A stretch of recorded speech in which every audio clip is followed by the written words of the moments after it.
Сәлем досым, біз бүгін аватардың екінші бөліміне шолу жасайтын боламыз. Шолуымызды бастамас бұрын біздің арнамызға жазылып қоңырауды басып қойайық. Навилердің адамдарға Пандораны басып кіруіне тойтарыс бергеннен бері 10 жылдан астам уақыт өтті.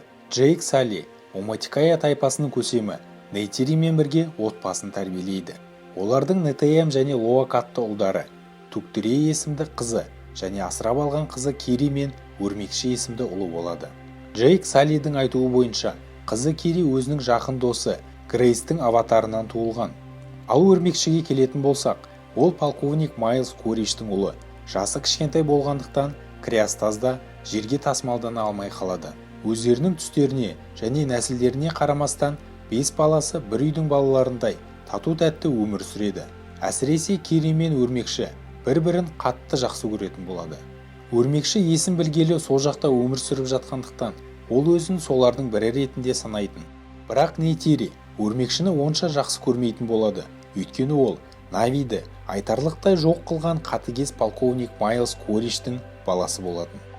Бір күні түнде Джейк пен Нейтери сөйлесіп тұрғанда аспаннан бірнеше жалтыраған әуе кемелерін байқап қалады.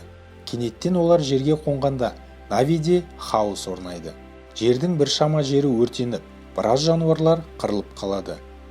Кемелерден бір топ роботтар мен адамдар түсіп, жан-жақтың бәрін қыра бастайды. RDA компаниясының Пандораға қайтып отарлауы басталады. Жер өле бастағандықтан адамдар қала плацдарм операциялық базасын тұрғызуға келген. Өртенген орманды көріп Нейтери жылап жібереді. Жаңадан келгендер арасынан рекомбинанттар бар. Олар қайтыс болған RDA әскерлерінің саналары мен естеліктері енгізілген Нави аватарлары. Көшбасшы ретінде полковник Майлз Корич рекомбинаты таңдалған. Олар Оматикайды жаулап, Джейкті өлтіруге келеді. Джейк және аватарлар RDA желілеріне қарсы партизандық топтар ұйымдастырады. Бір күні Джейк және оның адамдары RDA қамтамасыз ететін пойызға шабуыл жасап, қару-жарақтарға ие болады. Шабуыл кезінде Лоак есімді ұлы оның айтқанын тыңдамай жарақат алады. Бір шетінен полковник өзінің басшысы генерал Арт Морамен танысады. Генерал өзінің ұшақтарына қарсы шабуыл жасап жүрген скаун құстар жайлы айтып береді. Оны естіген полковник Навимен жақынырақ танысайын деп бұрынғы шайқас болған жерге баруға шешім қабылдайды. Ол тез арада сол жерге өзінің әріптестерімен барады. Өкінішке орай, Джейктің балалары сол маңда ойнап жүрген болады. Полковник Джейкпен төбелескен жеріне барып, өзінің роботтық костюмын тауып алады. Оның ішінде бұрынғы денесінен тек сүйектері қалған. Балалар оларды алыстан бақылап тұрады. Лоак әкесіне хабарласып, бәрін айтып береді. Джейк олардан алыстап, тез арада ол жерден кетуін сұрайды. Джейк пен Нейтери бірден сол жаққа бет бұрады. Балалар ол жерден қашып бара жатқанда полковникке ұсталып қалады. Полковник оларға анықтап қарап, саусақтары арқылы Джейктің балалары екенін бірден біліп қояды. Сол сәтте Джейк пен Нейтери солдаттарға шабуыл жасайды. Өкінішке орай, Өрмекші қашып келе жатқанда құлап қалып, олардың қолына түсіп қалады. Полковник оны өзімен бірге базаға алып кетеді. Ол Өрмекшіні өз жағына тарту үшін онымен жақынырақ танысуды шешеді. Қасына барып атың кім деп сұрай бастайды. Соңында ол өзінің баласы екенін түсінеді. Ертелі кеш пе, Өрмекші олардың қайда орналасқанын айтатын түсінген Джейк Нейтериге барып, полковник Майлзды өлтірген мен, ол менің артымнан келеді. Тағы соғыс басталмай тезірек бұл жерден кетейік деп айтады. Олар отбасымен скаундарға отырып, Оматикаядан кетіп Пандораның шығыс жағалауындағы Меткаина рифтер тайпасына аттанады. Меткаинаға барғанда, ол жердегі аватарлардың түстері жасыл, құйрықтары басқаша және суды жақсы көретінін көріп таң қалады. Меткаиндықтар Джейк пен оның отбасын көріп, оларға күле бастайды. Көп ұзамай Меткаина көсемі Танавари және оның әйелі Ронал келеді. Танавари Джейкке олардың бұл жерге бейімделуі қиын болатынын ескереді. Джейк оған бәрін түсіндіріп айтып беріп, бұл жерге тез үйреніп кететінін айтады. Танавари оны естігеннен кейін оларға жататын жер береді және балаларына Джейктің балаларын жүзуге үйретулерін бұйырады. Балалар жаңа достарын алып теңізге аттанады. Сол жерде Лоак жануарлармен байланыс орнатамын деп талып қалады. Ал Кири болса суға тез бейімделіп, судың астына кетіп қалады. Судың астына түсіп, ол жануарлармен достасып кетеді. Келесі күні Кири суда жатқанда Танаваридің ұлы Аунунг достарымен келіп Кириге тиісе бастайды. Сол сәтте Лоак келіп Аунунгпен төбелесіп кетеді. Бұл жағдайдың бәрін естіген Джейк Лоакқа барып кешірім сұрап келуін бұйырады.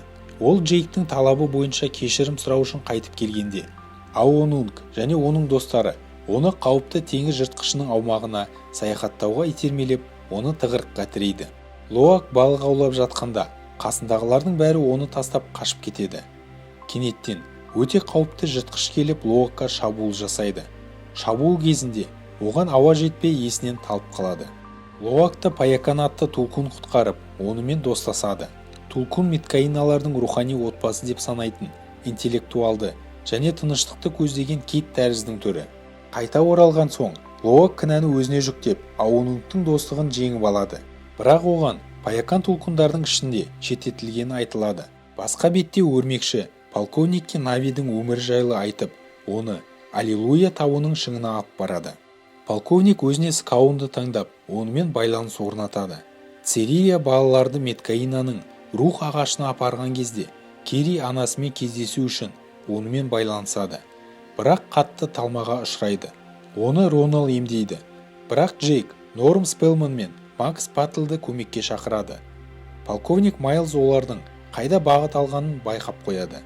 Өрмекшіні өзімен бірге алып, ол киттердің ми ферменттеріне жасалынатын Амрита деп аталатын қартаюға қарсы препараттарды жасау үшін тулкундарды аулайтын кемеге барып, басшыларымен танысады.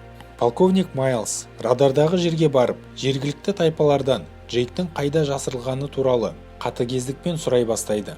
Бұл нәтиже бермеген соң, ол кит аулау тобына Джейкті қолға түсіру үшін тулкундарды қасақана өлтіруді бұйырады. Лоак ойша Паяканмен байланысады және тулкундардың салтына қарсы шығып, анасын өлтірген РДЕ кит аулаушыларына қарсы күрескендіктен қуылғанын біледі. Меткаиндықтар тулкунды өлтіргенін білгенде, Лоак Паяканға ескерту жасау үшін жолға шығады. Оның артынан оның бауырлары Церия, Аунун және Ротқсо кетеді. Олар Паяканды тауып алып, оның үстіндегі трекерді шығарып алуға кіріседі. Дәл сол сәтте оларға кемемен полковник Майлз келе жатқанын көріп, Лоак дереу әкесіне хабар береді. Ең соңғы сәтте олар трекерді алып, бәрі судың астымен қаша бастайды. Джейк Танавариге барып, балаларға қауіп төніп тұрғанын айтады. Сосын олар бәрін жинап соғысқа аттанады. Олар келем дегенше полковник Лоак, Церия және Тукты ұстап алады. Полковник Майлз Джейкті берілуге мәжбүрлейді, бірақ Лоакқа қауіп төніп тұрғанын көрген Паякан кит аулаушыларға шабуыл жасап, шайқас тудырып, кеме суға бата бастайды. Нетея мен Лоак өрмекшіні іздеп кемеге кіріп кетеді. Олар өрмекшіні тауып, онымен бірге кемеден шығып бара жатқанда, полковник оларды көріп, оларға ата бастайды. Өкінішке орай, Нетеямға оқ тиіп, нәтижесінде ол қайтыс болады. Кейін полковник Майлз Кири мен Тукты Скаун арқылы ұстап алады. Джейкке хабарласып, екі қызын ұстап алғанын айтады.